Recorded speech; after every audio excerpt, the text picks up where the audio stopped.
America has lived through many a cold and dark night, when the cupped hands of prayer were our only shield against the extinction of courage. Though that flame has flickered from time to time, it burns brightest when we are willing. Ronald Reagan penned those words in his 1986 presidential proclamation, and they are just as true today as they were back then. Since the original 13 colonies, the leadership of this great nation have always considered prayer to be a great privilege. We can make the true meaning of prayer much more important in the lives of all of our children. That power is very much open to us. We believe that the Almighty hears our prayers and answers those who seek Him. The story of the National Day of Prayer begins in earnest 70 years ago. 70 years? That's right.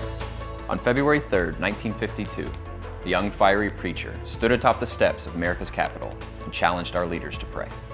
I ask the United States Senate and Congress to request the President, once again in our hour of crisis, when we stand on the abyss of national destruction and catastrophe, to call our people to prayer. And that fire still burns on today, stronger and with just as much passion.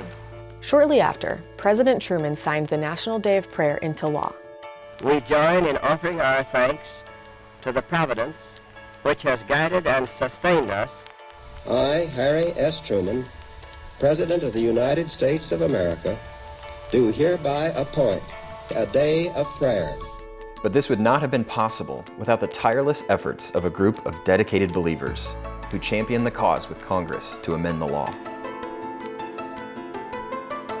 Since 1988, when founding chairwoman Vonette Bright stood beside President Ronald Reagan as he signed the amendment into law, we have seen faithful leaders from all walks of life humbly lead the charge to mobilize America in biblically unified prayer.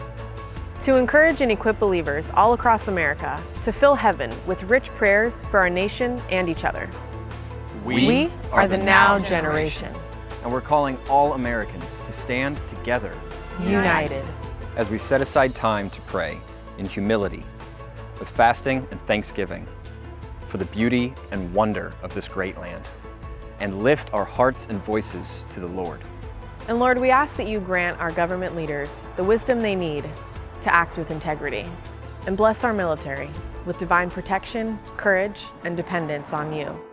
And Lord, we ask that you would strengthen your people who are in the media, and that you would restore character and ethics to those who produce content.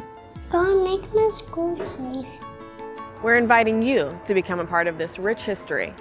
Help us mobilize our efforts by continuing the wonderful tradition of publicly praying in America, the first Thursday in May. Throughout America's wonderful history, prayer has been woven into the fabric of our nation, and the Lord has been our strength, our refuge, and our source.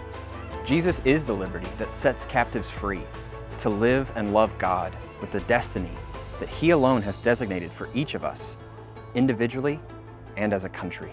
And as a nation, Lord, we humbly ask you to pour out your love, life, and liberty.